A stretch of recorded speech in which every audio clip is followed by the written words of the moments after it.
오래전에 시편 90편 설교를 한 적이 있습니다. 오늘은 그 90편 내용 자체를 설교하기보다 좀 제가 별로 제 목설교 좋아하는 목사는 아닌데 오늘은 좀 그 시편 90편에서 좀 우리가 생각해 볼 어떤 구절들을 통해서 좀 하나님의 말씀을 전하기 위해서 본문을 좀 여러분들과 읽었습니다. 12절에 보면요, 우리에게 우리날 계수함을 가르치사 지혜로운 마음을 얻게 하소서.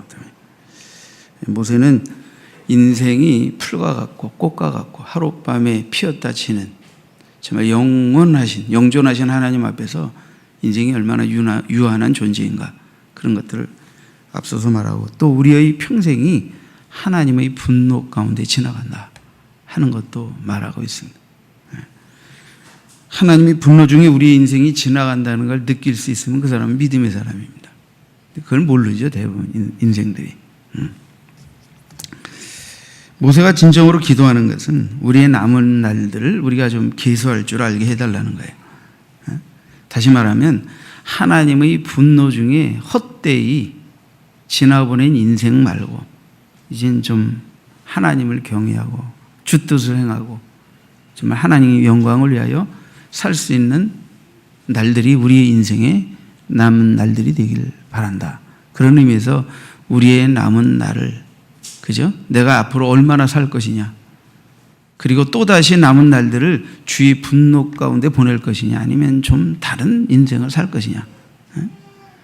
우리가 그렇게 하나님 앞에서 우리의 날을 계수하고 새로운 마음으로, 새로운 각오로 살기로 다짐하게 되면 하나님은 지난 날들 주의 분노 가운데서 우리를 슬프게 하고 고통스럽게 하고 아프게 했던 날들만큼이나 또 우리를 행복하고 기쁘게 하실 것이다. 이제 이런 기도와, 그죠? 이런 시를 이제 모세가 썼습니다. 여러분, 지혜로운 마음을 우리가 어떻게 하면 얻을 수 있을까 참 생각해 볼 일인데, 오늘은 여러분들에게 좀 성경의 어리석은 삶을 살았던 세 여인의 삶을 추적하면서 그 여인들이 그릇된 삶을 반면교사로하여 우리가 얻어야 할 지혜로운 마음을 좀 여러분들과 함께 나누려고 합니다. 세계적으로 볼 때 악처로 소문난 여인들이 좀 있습니다. 물론 그게 좀 시각에 따라서 또 여러 가지 견해가 있을 수 있겠지만,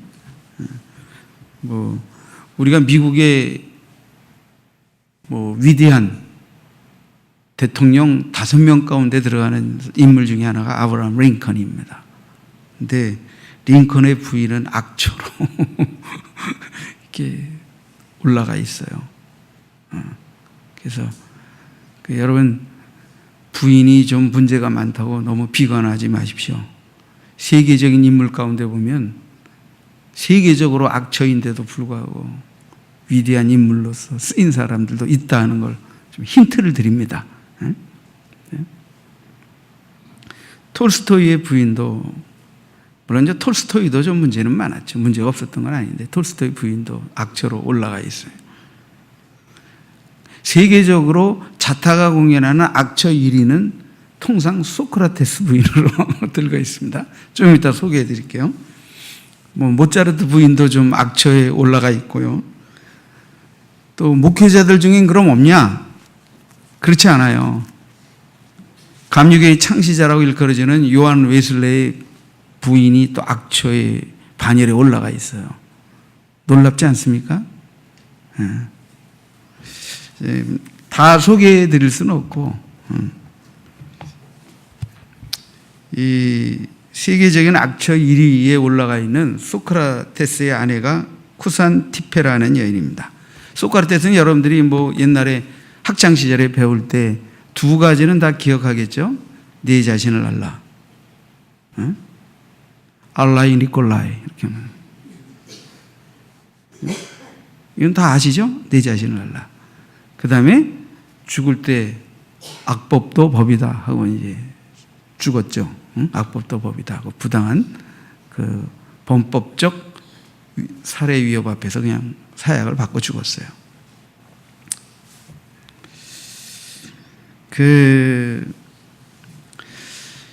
이 소크라테스는 워낙 그의 부인이 악처로 소문이 났기 때문에 그 악처를 아내로 데리고 살면서 또 그가 아내에 대해 묵상하며 말한 그 유명한 일화들도 많아요.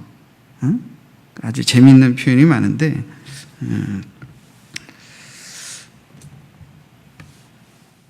어떤 사람이 이제 이 소크라테스에게 물었어요.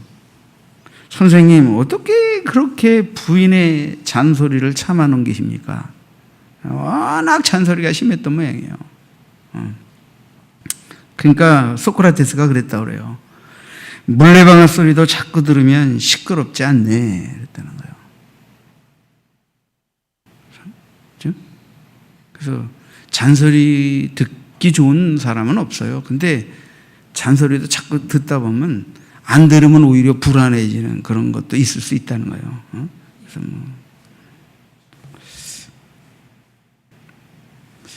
이 소크라테스의 부인이 얼마나 악처인가를 표현하는 이제 그림도 있는데, 내가 그림을 좀 띄울까 그러다가 인터넷에 이렇게 보니까 전 거기에 또 물을 끼얹는 여인들이 전무덤도 이렇게 드러난 채 이렇게 그림이 그려져 있어서 또 주일날 또 그런 성화를 좀 여러분들에게 보여드리긴 좀 그런 것 같아가지고 못 보여드려서 죄송합니다. 굳이 보여달라고 하면 찬양 예배 때나 단 때는 좀 보여드릴 수는 있는데, 여러분들 인터넷 치면 그냥 다 나와요. 근데 그 부인이 소크라테스에게 그냥 막 갑자기 또 친구들 데리고 오고 뭐 이렇게 하면 그냥 성질이 나가지고 물을 갖다가 소크라테스에서 확 끼얹는 뭐 이제 그런 그림이에요. 그런 그림들이 좀 몇 점 또 있어요. 아내가 이제 물을 확 끼얹죠. 그러면 거기 뭐 제자들, 친구들 같이 왔다가 얼마나 무안합니까? 그러면 소크라테스는 천연덕스럽게 다음과 같이 말했다고 그래요. 원래 천둥이 치고 나면 비가 오는 법이야. 이 정도로 소크라테스는 철학자이자 유머를 잃지 않았다는 거예요. 한번 따라합시다. 천둥이 치고 나면 비가 온다. 근데 우리는 천둥은 맞을지언정 비는 안 맞은 줄 믿습니다. 그러니까 소크라테스보다는 좋은 부인하고 같이 산다, 이렇게 믿으시기 바랍니다. 그렇죠? 오늘 조금 악처 얘기를 하는 바람에 여인들이 좀 심상할 수 있다 하더라도 양해하세요. 날도 더운데, 이렇게 날도 더운데 너무 열받지 마시고 부채질 이렇게 하는 건 뭐 양해하겠습니다. 그 소크라테스의 아내에 관한 명언 몇 가지 소개해드리면, 세미가 누군지 모르는데 세미는 행복하다. 왜냐하면 말을 하지 않는 아내가 있기 때문에. 그러니까 아마 말 많은 아내로 인해서 너무 고통을 많이 당했기 때문에 말 없는 아내와 사는 세미를 아주 행복하게 여긴 것 같습니다. 소크라테스는 그럼에도 불구하고 다 결혼하라고 그랬어요. 꼭 결혼해 주세요 그랬어요. 모든 제자들과 사람들에게. 아내를 가지면 행복해질 수 있고, 나쁜 아내를 가지면 나처럼 철학자가 될 수 있기 때문입니다 그랬다는 거예요. 그래서 소크라테스는 잔소리 많이 하고 악처인 아내를 데리고 살았지만 그 아내 때문에 자기는 더 심오하게 인생을 음미하는 철학자가 될 수 있었다고 고백한 것 같아요. 그래서 다 악처를 데리고 사는 소크라테스를 보니까 너무 정말 저런 부인하고 사느니 결혼 안 하는 게 낫다, 이렇게 불행하게 보실 텐데, 그렇다고 이 세상에 뭐 내 마누라 같은 여자만 있는 게 아니니까 결혼하세요. 그러면 행복합니다. 그리고 혹 나같이 악처를 데리고 살게 되면 아주 깊은 철학가가 될 거라고 이렇게까지 얘기했다는 거예요.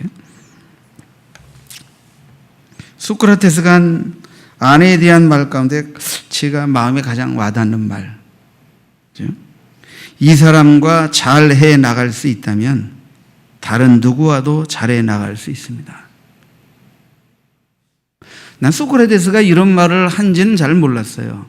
근데 저는 제가 목회하면서 갖는 제 나름의 철학 중에 하나가, 까다로운 사람을 만날 때, 잘 변화되지 않는 사람을 만날 때, 정말 수시로 속 뒤집어 놓는 사람 만날 때 제가 늘 제 자신을 향해 말했던 말이 뭐냐면, 이렇게 까다롭고 어려운 사람을 잘 섬기면 다른 사람은 뭐 그리 어려울 게 있겠나.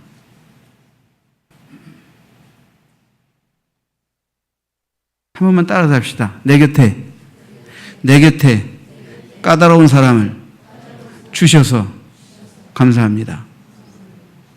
여러분, 정말 여러분 생에 같이 있고 싶지 않고 될 수 있으면 그냥 헤어져서 살고 싶고 멀리 떨어져 살고 싶은 사람이 아내여서뿐 아니라 남편이어서뿐 아니라 뭐 이웃이라 하더라도 그걸 하나님 앞에서 그분들은 나의 스승이다.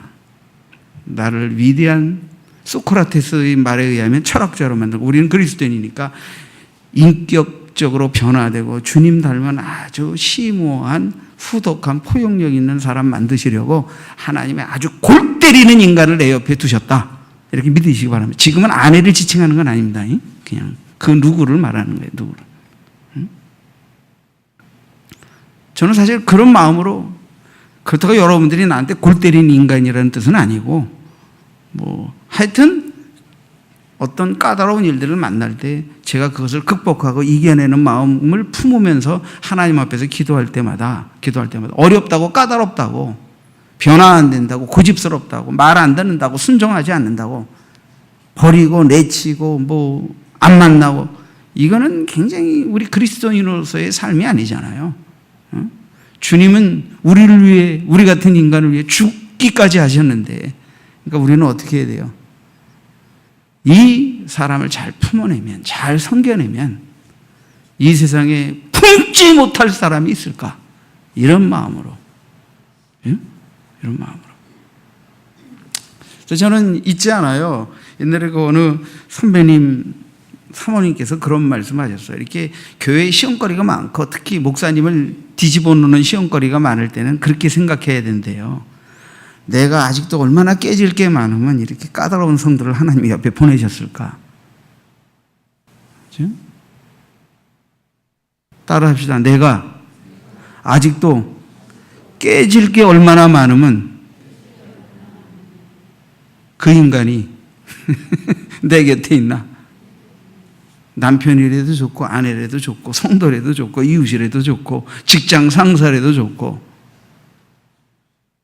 너 때문에 못 살겠다라고 하는 것은 우리 그리스도인의 삶에서는 굉장히 도피적인 마음입니다.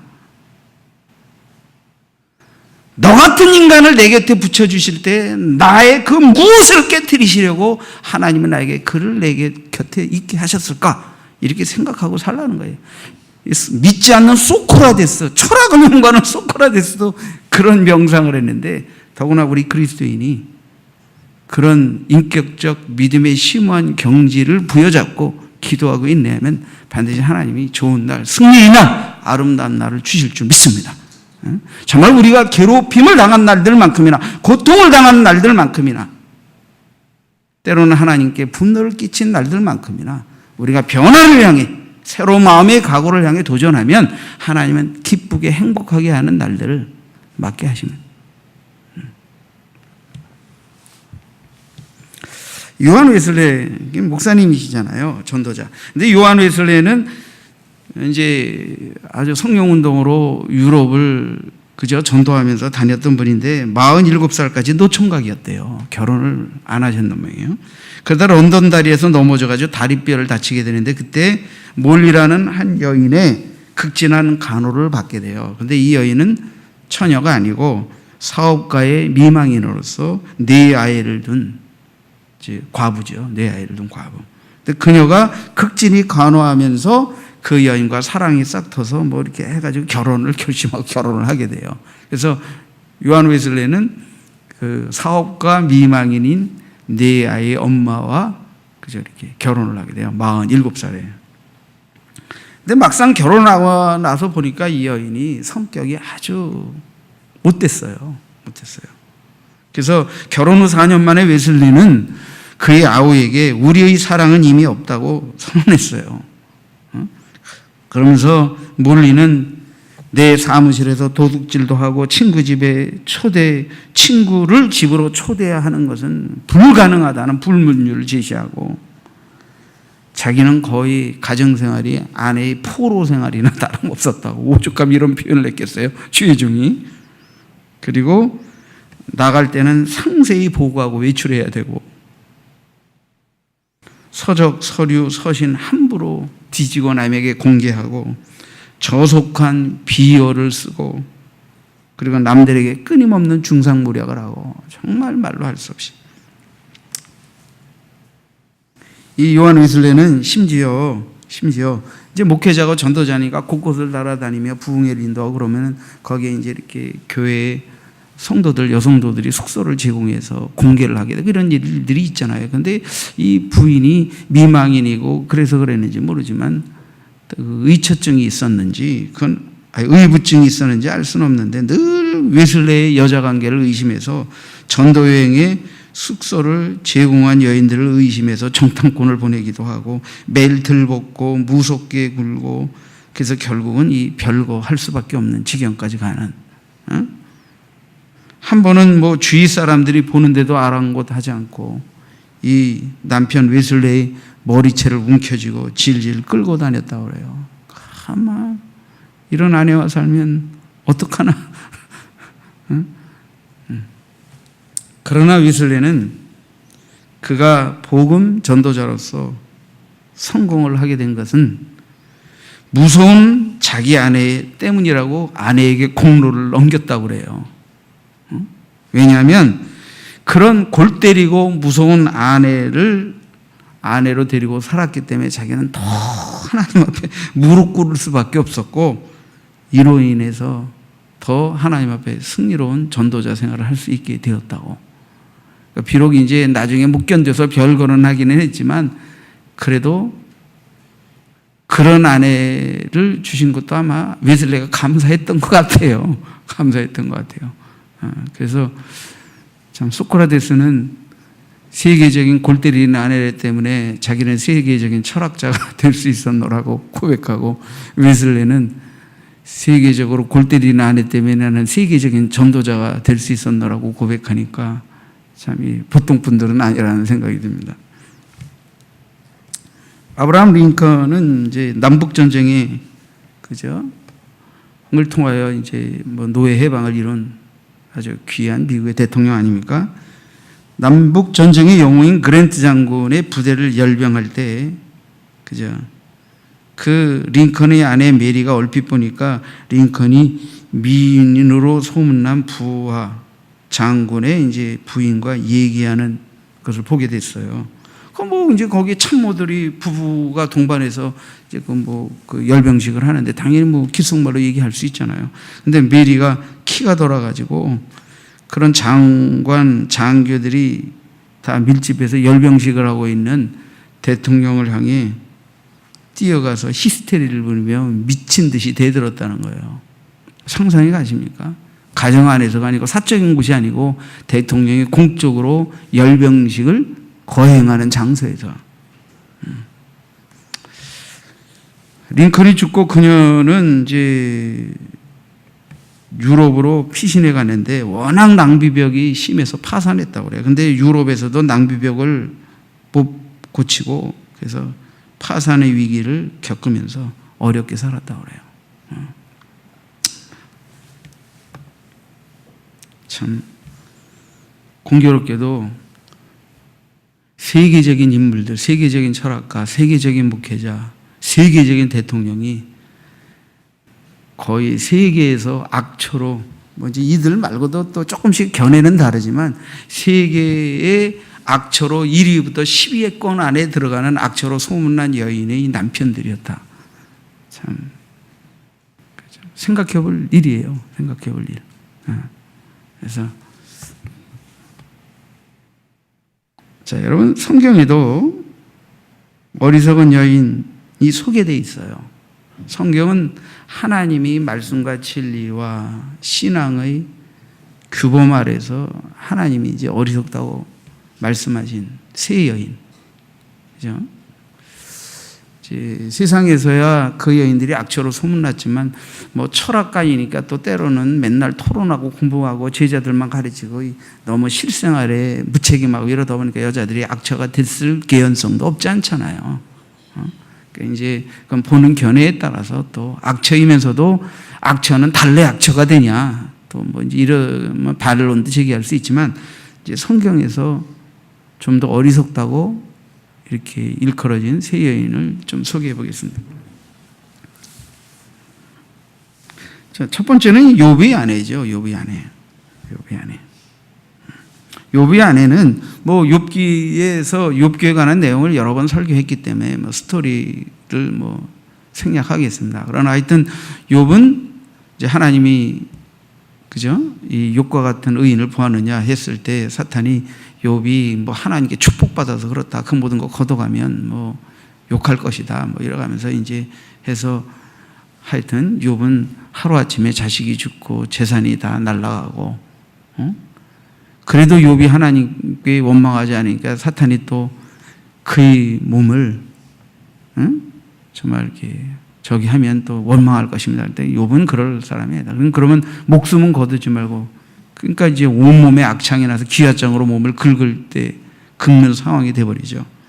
그렇게 되니까 욥의 아내가, 우리가 이렇게 의롭게 살고 하나님을 경외하며 사는데 어떻게 해요? 우리 가정이 하루아침에 자식들이 죽고 재산이 다 없어지고, 거기다 당신은 이렇게 병이 들어서 이 지경인데도 당신은 하나님을 경외하느냐, 이러면서 이제 비로소 이 여인이 말을 하죠. 욥기 2장 9절에 그 아내가 그에게 이르되 당신이 그래도 자기의 온전함을 굳게 지키느냐, 하나님을 욕하고 죽으라. 그러니까 이제 이 욥의 아내가 참다 못 참아가지고 한국식으로 표현하면 이 인간아 하나님을 욕하고 뒤져라 그런 거예요.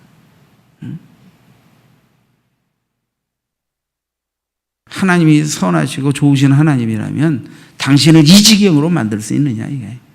이런 하나님을 끝까지 경외한다고 이 인간아 하나님을 욕하고 뒤져 하면서 이제 윽박지는 거예요. 욥이 아내. 근데 욥이 뭐라고 말합니까? 그대의 말이 한 어리석은 여자의 말 같도다. 우리가 하나님께 복을 받았은즉 화도 받지 아니하겠느냐 하고, 이 모든 일에 욥이 입술로 범죄하지 아니하니라. 그러니까 욥은 하나님이 나에게 복을 주시면 좋은 하나님이고 나에게 화를 내리시면 하나님 같지도 않는 분이 아니다 이거예요. 우리는 피조물로서 하나님이 우리를 어떻게 살게 하시든 그분의 지음받은 존재로서, 피조물로서 조물주인 하나님을 공경하고 경외하며 살아야 한다는 이 중심을 욥은 잃지 않았어요. 저도 욥기를 묵상했는데요. 제가 고등학교 3학년 때 이 오른쪽 얼굴에 염증이 생겼는데, 얼굴 깊숙한 곳에 뭐가 몽골아지가 잡히기 시작하더니 이게 점점 커져가지고 볼따구니 전체가 딱딱하게 붉게 올라가지고 이제 이렇게 곪기 시작하는데, 그러다 보니까 그 고열이 나고, 그러다 보니까 제가 공부를 할 수가 없고, 그래서 담임 선생님이 이제 만년 조퇴증을 끊어서 그냥 아침에 출석하고 몸 아프면 언제든지 조퇴해서 집에 가서 쉬어라. 그래서 한 달도 넘게 제가 만년 조퇴증을 끊고 학교를 다녔어요.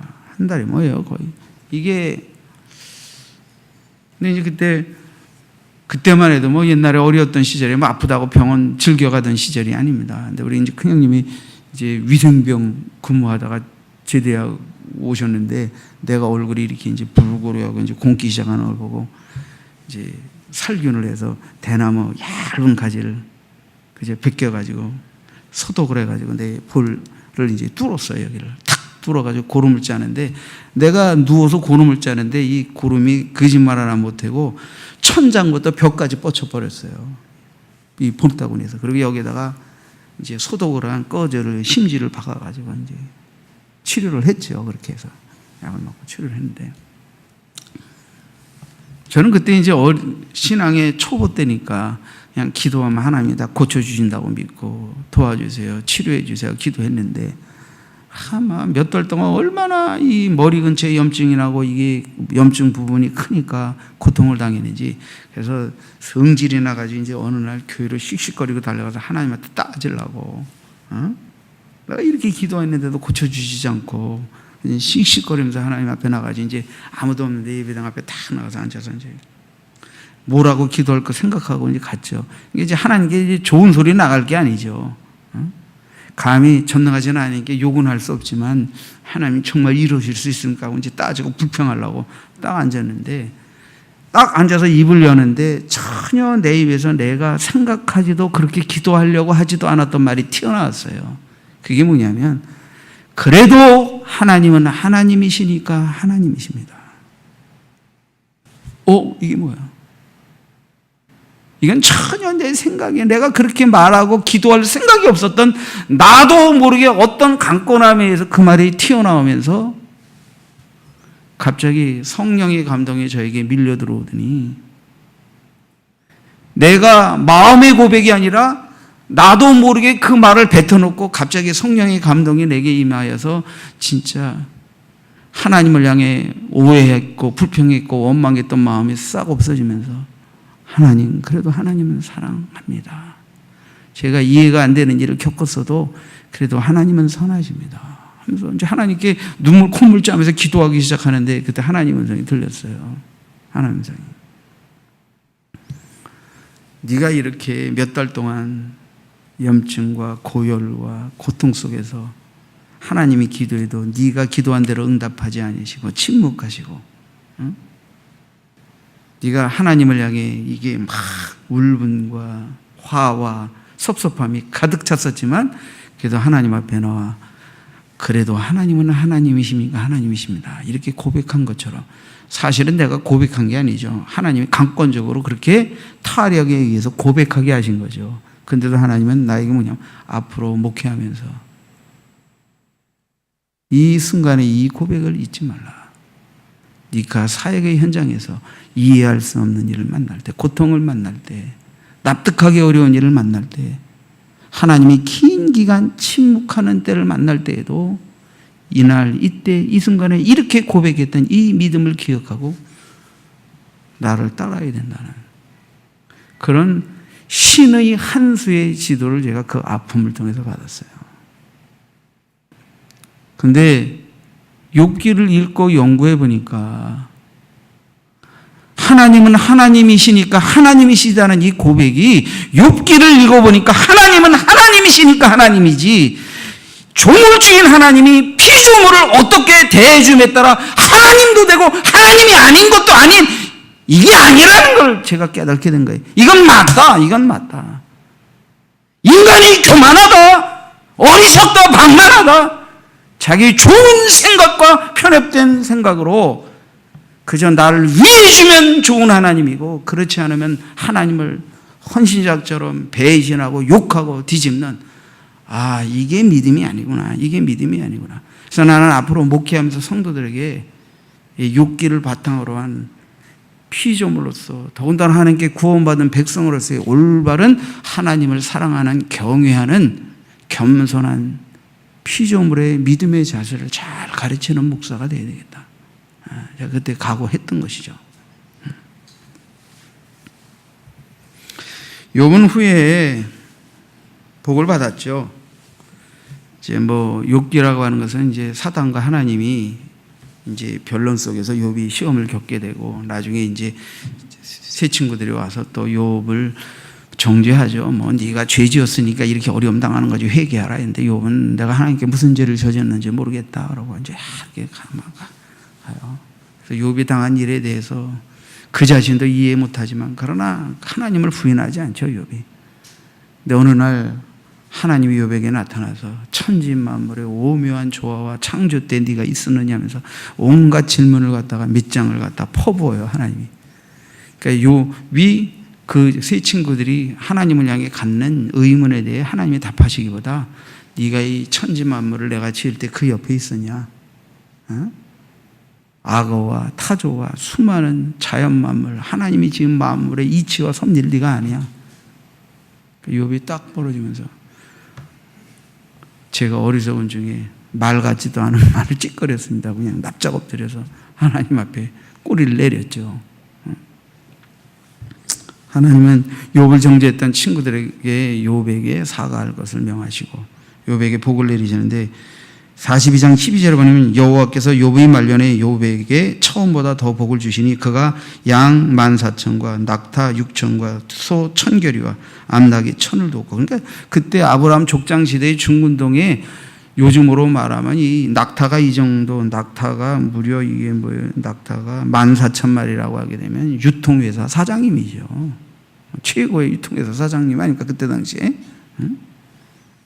그는 아들 7과 딸 3을 뒀고 그렇게 140년을 살며 아들과 손자 4대를 보고 나이가 차서 죽었다.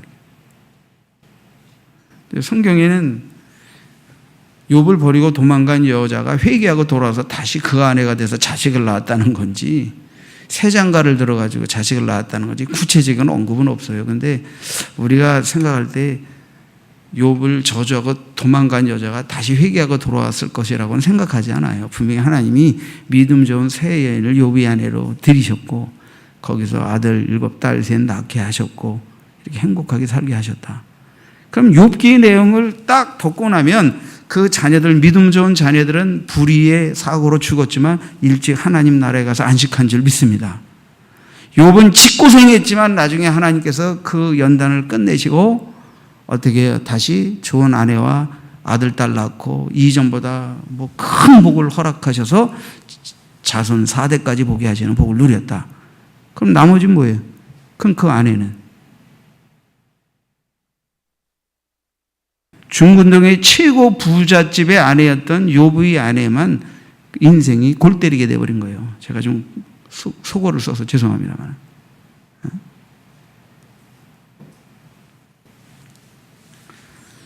천국에 가서 한번 물어볼 일이에요. 그죠? 뭐, 주님께는 아니라도 아브라함께라도 한번 물어보고 싶은 것이 하나님이 이런 시험과 여정을 거치게 하신 것을 보면 욥 그의 믿음을 하나님 인정하셨고 그 자녀들을 축복하셨지만 그 욥의 아내의 믿음에 뭐가 문제가 있었는 게 아닐까 하는 생각. 그래서 하나님이 주신 이 부귀와 영화와 권세와 이 모든 것들을 당연히 누리기에 합당한 여인이 아니니까 결국 욥 인생의 결국을 놓고 보면 아내만 갈아친 꼴이 된 거예요. 물론 자녀들 일찍 죽었지만 뭐 오래 살다 가나 일찍 죽으나 하나님 경외하는 믿음 안에서 천국에서 위로받으면 되는 거지 뭐 나그네 인생끼리 별 차이 있습니까? 그래서 야고보서 5장 11절에 보라 인내하는 자를 우리가 복되다 하나니 너희가 욥의 인내를 들었고 주께서 주신 결말을 보거니와 주는 가장 자비하시고 긍휼히 여기는 이시니라. 자, 하나님께서는 욥에게 자비와 긍휼을 베푸셨습니다. 그러나 이 인간아 이 지경이 되고도 하나님을 향하여 순전함을 지키냐? 이 인간아 하나님을 욕하고 되죠. 그랬던 욥의 아내는 어떻게 됐을까? 잘은 모르겠어요. 그러나 욥이 누렸던 복은 더 이상 그녀에게는 없었다. 이건 분명한 사실은.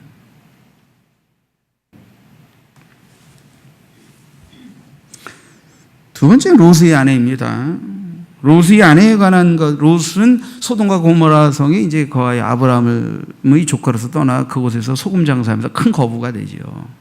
그러나 이 소돔과 고모라는 너무나 죄가 관영해서 하나님께서 천사를 파송하시고 이제 죄의 역상을 알아보시고 유황불로 멸망시키게 되는데 아브라함의 중보기도를 들으셔서 이제 롯과 그 아내와 두 딸이 이제 구원을 받아서 그 성을 떠나오게 되죠. 근데 하나님께서 한 가지 전제를 다루셨죠. 뒤를 돌아보지 말라는 거예요. 뒤를 돌아보면 소금 기둥이 될 것이다. 그래서 롯과 아내 천사가 두 딸의 손을 잡고 두 천사가 이끌어 나오는데 맹렬한 속도로 성을 도피하여 빠져나오는데 롯의 아내는 자신이 평생 피땀 흘려 일구고 쌓은 재산, 집, 그게 하루아침에 잿더미가 된다. 그 미련을 잊지 못해서 뒤를 돌아보면 소금기둥이 될 것이라는 하나님의 경고들을 무시하고 뒤를 돌아보다가 소금기둥이 되어서, 그죠? 정말 그런 여인. 그래서 이 롯의 아내는 뒤를 돌아보았으므로 소금기둥이 되었더라, 이렇게 성경에 기록되어 있단 말이에요. 결국 이것은 무엇입니까? 롯의 아내의 문제는 삶의 물질, 죄와 물질의 어떤 애착으로 쌓여 있는 것에 대한 애착, 이 미련을 내려놓지 못했다는 거예요. 지금 이 죄악과 심판과 멸망의 도성에서 지금 하나님이 구출해내시는, 마치 이런 것 같아요. 어느 집이 불이 났어요. 그래서 소방서가 얼른 그 사람을 구출해냈는데 그 집의 여인이 내 재산, 내 돈 해가면서 불 타는 중에 억지로 그 정말 소방서가 죽을 각오하고선 살려냈더니 그 불기둥에서 꺼내겠다 불기둥으로 뛰어들어서 같이 타 죽는 것과 똑같은 짓을 하는 것과 같죠. 지금 이 상황에서는 목숨이 귀하고 목숨 산 것만 해도 감사해야 되는데 내 거 하다가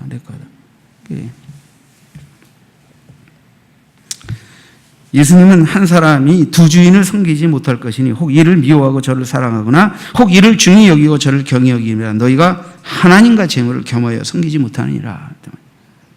그러니까 롯의 아내는 하나님의 멸망과 실패와 파멸, 부정함의 구덩이에서 그들을 부끄럽게라도 그 영혼을 구출해내시는 그 구원 앞에 감사했어야 되는데, 그런 하나님의 그 영혼을 불쌍히 여기셔서 구원하는 구원의 행위를 욕되게 하고 오히려 지난날 자기가 자기 명예와 부와, 그죠?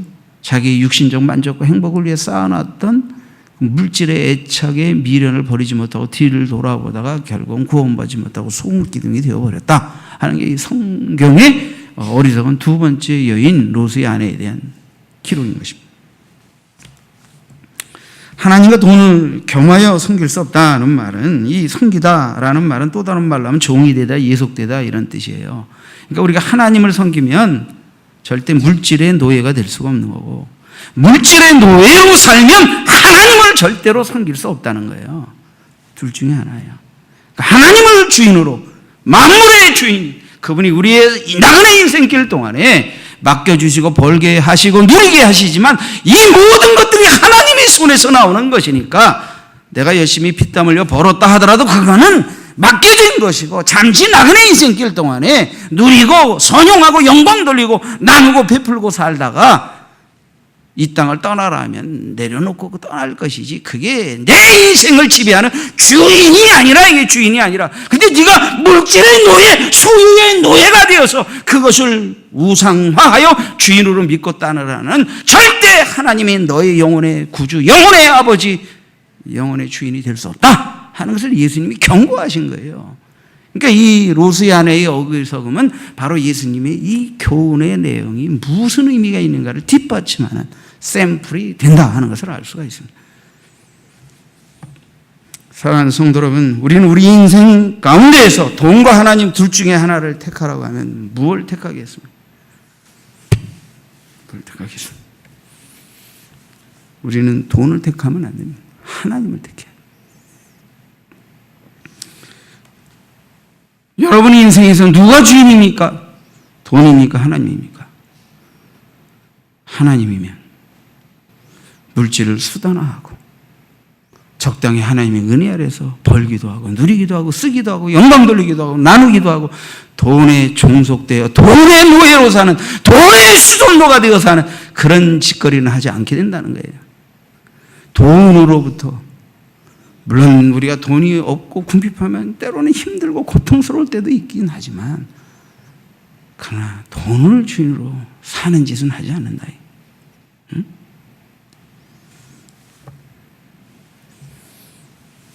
이미 여러 번 예화로도 드렸지만 여리고성의 세리장인 삭개오는 뽕나무 꼭대기에서 예수님이 그 마을에 오셨을 때, 그 예수님 얼굴 좀 보려고 할 때 예수님이 그 마을의 병자들, 가난한 자들보다 부자, 매국노라고 취급받는 삭개오의 뽕나무 밑에 와 삭개오야 내려오너라.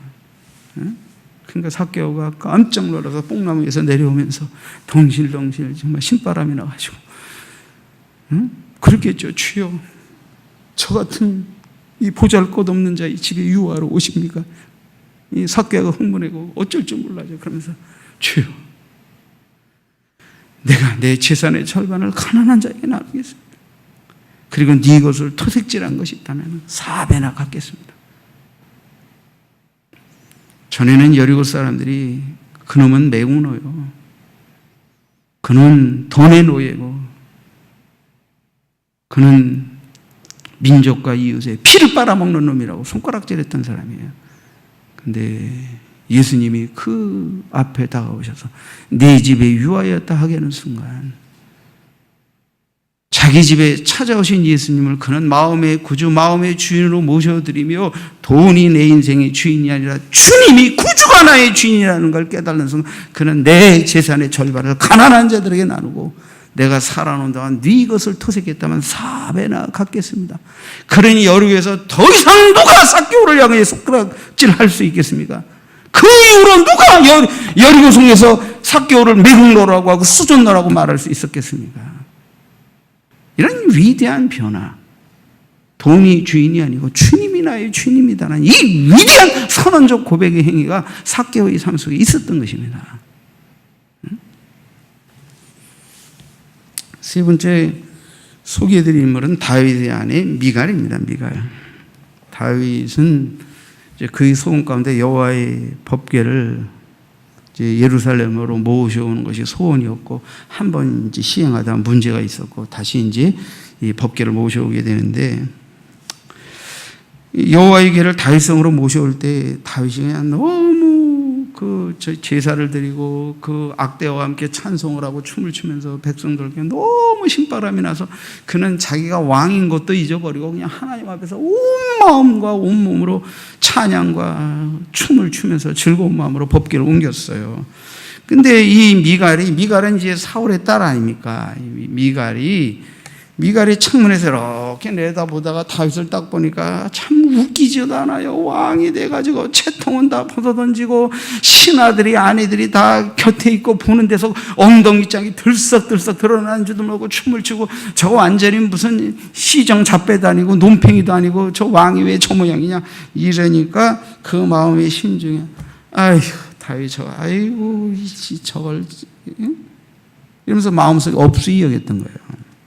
다윗이 모든 여호와 궤를 메고 돌아오는 행사를 다 마치고 백성들을 다 축복하고 먹을 것도 다 나눠주고 이제 집으로 돌아와 자기 가설들을 축복하게 들렸는데, 사무엘하 6장 20절에 보니까 다윗이 자기 가족에게 축복하러 돌아옵니다. 그런데 사울의 딸 미갈이 나와 다윗을 맞으며 이르되 이스라엘 왕이 오늘 어떻게 영화로우신지, 방탕한 자가 염치 없이 자기의 몸을 드러내는 것처럼 오늘 그의 신복의 계집종이 눈앞에서 몸을 드러내셨도다. 공동번역으로 다시 번역해서 읽어드릴게요. 미갈이 이렇게 했어요. 오늘 이스라엘의 임금으로서 채통이 참 볼만하더군요. 건달처럼 신하들의 여편네들 보는 앞에서 몸을 온통 드러내시고,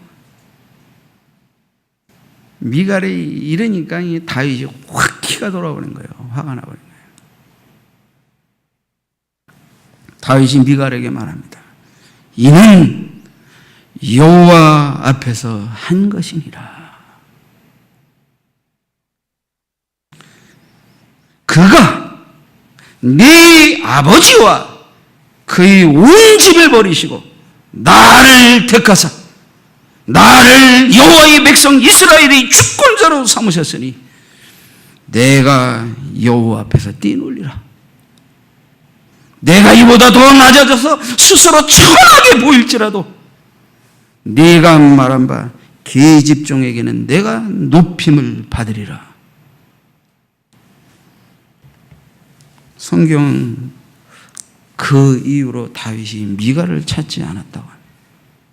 여기서 미갈이 버림을 받게 됩니다. 다윗. 미갈은 누굽니까? 사울의 딸입니다. 사울의 딸. 우리는 흔히 자식이 문제가 있게 되면 그에 비해 그 자식이다 또는 그에 비해 그 딸내미다 이런 좀 속된 욕하게 돼요. 근데 진짜 뭐 이런 욕 함부로 하면 안 되지만 미가를 놓고 보면 사울의 삶과 비교해 볼 때 그에 비해 그 딸년이에요. 그에 비해 그 딸년이라고 하는 짓이 똑같다니까. 하나님을 경외할 줄 모르는 거예요. 하나님을 경외할 줄.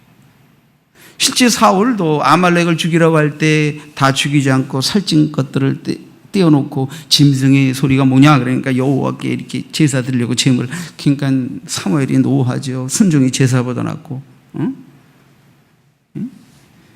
이 수양의 기름을, 응? 이런 거 가지고 가서 하나님 마음을 달랠 줄 아느냐, 순종을 해야지 하면서 이제 야단을 치게 되죠. 근데 사울이 뭐라 그래야 돼요? 사무엘이 그냥 가버리려고 하니까 옷을 잡는데 옷이 찢어지고, 그러니까 하나님께서 네 왕위를, 응? 이제 끝내신다 이런 경고도 했지만 뭐라고 그래요? 이 사울이 사무엘상 15장 30절에 사울이 이르되 내가 범죄하였을지라도 이제 청하옵나니 내 백성이 장로들 앞과 이스라엘 앞에서 나를 높이사 나와 함께 돌아가서 내가 당신이 하나님 여호와께 경배하게 하소서 하더라. 그래서 사울이 돌이켜 사울을 따라가고 사울과 함께 하나님을 경배했는데 이때 사무엘이 사울이 하나님을 경배하는 게 기뻐서 그렇게 해준 게 아니고 이렇게 하나님께 불순종하면서 사람들 앞에서 자기 체면 내세우는 놈의 이 어리석은 청을 내가 한 번은 들어주지만 이제 더 이상은 넌 날 못 본다. 너와 나의 관계는 끝이다 하는 마음으로 마지막 청을 들어주고 떠나버리게 되죠. 그러니까 뭐예요? 하나님 앞에 자기 죄를 회개하기보다 내가 왕인데 백성들 앞에서 내 체면을 생각해서라도, 그러니까 이 미갈도 그 애비의 그 딸이라고 하나님 앞에서 자기 남편인 이 다윗이 정말 겸손하게 어린아이와 같이 순전하고도 겸손한 마음으로 찬양해서 하다 보니까 좀 엉덩이 짝이 들썩들썩 거렸기로 서니 이걸 신하들이 베네들 앞에서 이 왕이라고 하는 작자가 엉덩이까지 들쩍들쩍거리면서 추체를 부린다고 이렇게 업신 여겨버렸으니 얼마나 다윗이 열을 받았겠어요. 그래서 내가 하나님 앞에서는 내가 더 낮아져 이거보다 더한 일을 했다 하더라도 내간년 앞에서는 존경을 받아야 하리라. 그럼 끝내버린 거예요. 그래서 미갈이 그래서 버림을 받아버린 거예요. 미갈이. 죄송합니다. 내가 욕을, 근데 욕은 아무 때나 안 써요. 써야 될 땐 써야 되는 거예요. 이게 미갈이 이렇게 버림받은 거예요. 예수님은 한 어린아이를 불러 제자들 가운데 세우시면서 이렇게 말씀하셨어요. 내가 진실로 너희에게 이르노니 너희가 돌이켜 어린아이들과 같이 되지 않으면 결단코 천국에 들어갈 수 없다. 마태복음 18장 4절 이어서 그러므로 누구든지 이 어린아이와 같이 자기를 낮추는 사람이 천국에서 큰 자니라. 어린아이처럼 자기를 낮춰. 다윗은 왕이지만 왕의 신하들이나 종들이나 쾌념하지 아니하고 가장 낮은 자의 위치에서 하나님의 법궤를 모셔드리는 일에 찬양과 온몸으로 춤을 추며 영광 돌리는데 버림받은 왕의 딸 그래도 불쌍해서 아내를 데려와 줬더니 이게 지혜비 닮아가지고 하나님을 모독하고 왕을 모독하고 업수이 여기면서 까보니 그냥 다윗이 이건 더 이상 안 되겠다. 내 곁에 둘 여인이 아니다. 그냥 다시는 미갈을 찾지 않죠. 그래서 버림받은 여인이 되어버렸단 말이에요.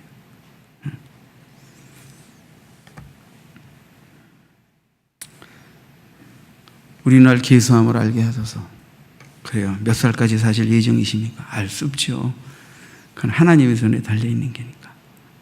오늘이 내가 하나님께 드리는 마지막 예배가 될지 앞으로 나에게 10번이 주어질지 100번이 주어질지 알 수 없는 거예요. 이 주일이 항상 영원토록 우리에게 주어지는 게 아니잖아요. 육신에 있는 동안은.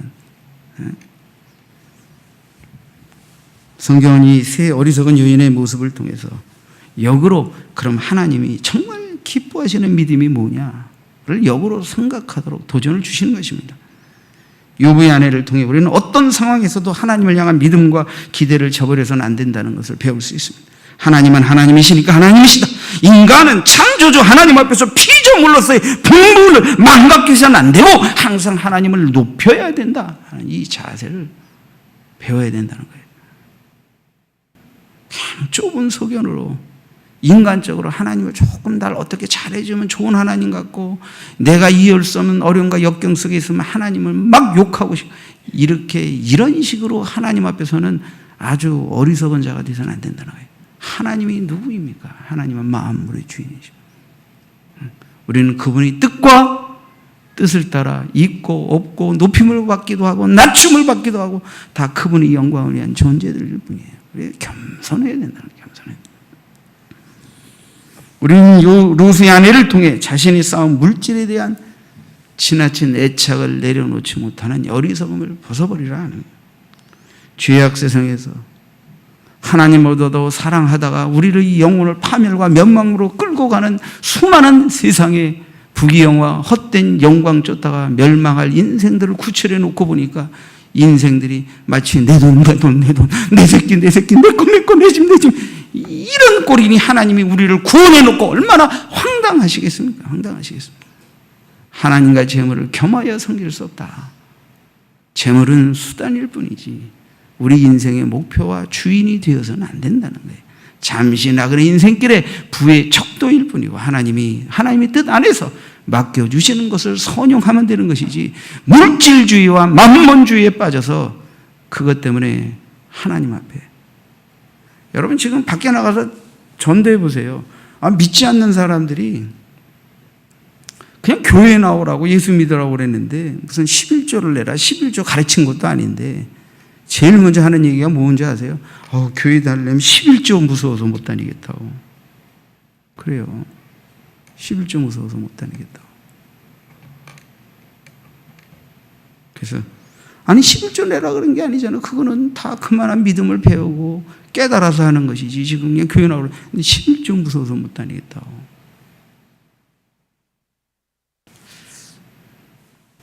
여러분, 성경에 보면, 전도서에 보면 있죠. 두 손에 가득 쥐고 바람을 잡으려는 것 같이 살지 말라 그랬어요. 그러지 말고 한 손을 쥐고 한 손을 펴고 평온함이 낫다 그랬어요. 사람이 죽으면 어떻게 해요? 다 위험하는 분들이 와서 다 손 핍니다. 사람이 죽을 때 손 피고 죽는 줄 아세요? 다 쥐고 죽어요. 실제는 이 피고 그러니까 손을 잘 이렇게 닦아줘서 편다고. 그래서 아유 어르신 이제 떠나셨어요. 세상의 미련 다 내려놓으시고 이제 떠나셨어요. 뭐 더 움켜질 것도 없어요. 이제 펴주는 거예요. 아이들 태어날 때 손 불 끈지고 태어나요. 인간은 불 끈지고 태어나서 불 끈지고 죽는데, 인위적으로 불 끈지고 태어났지만 죽을 때는 불 끈져도 소용없다고 다 펴줘요. 이거 펴줘요. 그러니까 원튼 원치 않든 이렇게 하고 죽든 인간은 죽으면 이렇게 된 거예요. 이렇게 다 내려놓는 거예요. 내려놓고 싶지 않아도 내려놓아줘야 되는 거예요. 그러니까 보세요. 죽어갈 때 누가 제일 고통스럽겠습니까? 돈 없는 사람, 가난한 사람, 어려운 사람, 병든 사람. 하나님 천국에서라도 나를 위로해 주세요. 그럴 거예요. 제일 죽을 때 고통스러운 사람은 돈 많은 사람이에요. 내가 어떻게 본 건데 이 아깝게 이것도 못 써보고 죽나. 이거 어떤 새끼 이 아가리에다 쳐넣나. 죄송합니다. 이 말을 격하게 해서. 내가 이게 인간 같지 않은 사람들이 하는 말을 표현할 때 제가 지금 이런 습관이 있어요. 죄송합니다. 용서하고.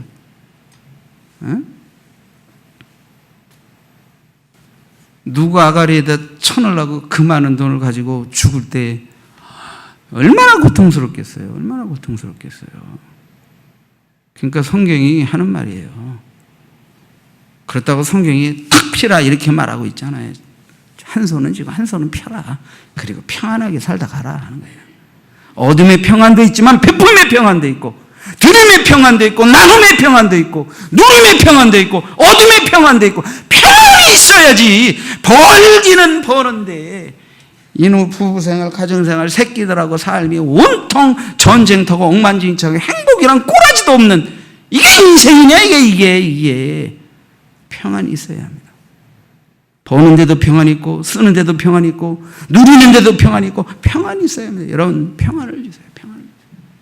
내려놓을 걸 내어놓으시고 하나님을 주인 삼아 하나님의 허락하시는 은혜 아래서 잃어버린 평안과 깨어진 것들을 되찾아 나의 남은 사는 날 동안이라도 아프게 하는 날들만큼이나 좀 기쁘게 하소서, 평안케 하소서. 주를 노게 하는 날들만큼이나 주를 기쁘게 하며 살게 해 주시옵소서. 이런 지혜의 마음을 얻으시기를 주의 이름으로 축원드립니다. 기도하겠습니다.